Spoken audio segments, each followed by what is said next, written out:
Tonight, 3 Americans and a U.S. resident are on their way home from Russia. The release was part of a 24-person swap that took place on the tarmac in Turkey, involving 7 countries. President Biden and Vice President Kamala Harris taking the credit for the transaction.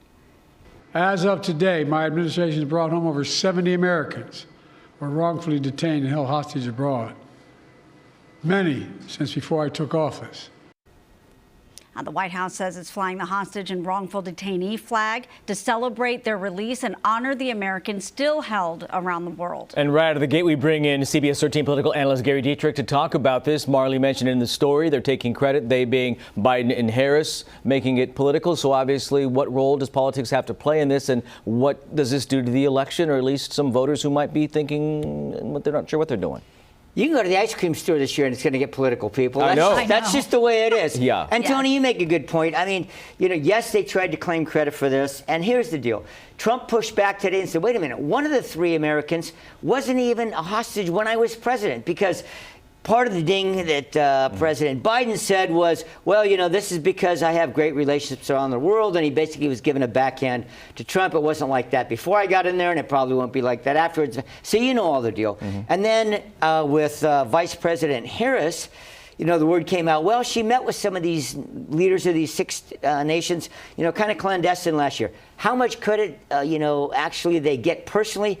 Frankly, Tony, the way this works, almost always, this is back channels. This is people in various federal agencies, not even involving high-profile people, elected types, get these deals put together. That's how it works. Yeah. Either way, though, you can always put politics into everything, right? You sure can. And Gary, as you know, J.D. Vance, Republican vice presidential nominee in Fresno County, our own Madison Keevee was there. But it really speaks to something about how California is playing into all this. Talk about how California will influence the race. Yeah, because everybody just said, well, we don't have anything to say in November, right? Well, we got a lot to say between now and November. Why?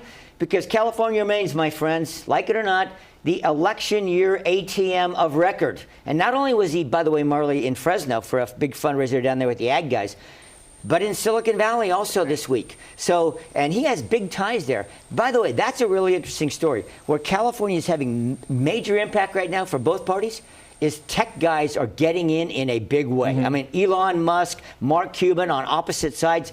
I mean, you're going to see hundreds of millions of dollars come out of the tech community. They used to sort of stay away from politics, not anymore. Yeah, a lot of tech workers are losing their jobs until today. So let's talk about the park fire, because I know that you have your pulse on the whole firefighting aspect of California, especially when it comes to thinning the forest and what could have been done beforehand. I just saw a video of some residents in Cohasset who did their own prescribed burn, authorized, but prescribed burn 2 years ago, and it saved their homes. Yeah. Well, Tony, this is, I think now, and this has been talked about for a long time.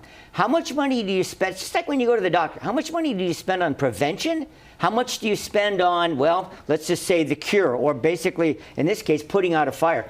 And right now, a lot of the experts are starting to speak up and say we spend basically 95% of it once the fire happens. We need to spend a lot more in that forest thinning, prescribed burns, all the rest of that, Tony. There's a lot of conversation about a 50-acre field right next to where the park fire started. Would that have helped if that had been burned, because it was planned to be burned by Chico Fire, but then they didn't have the money to do it?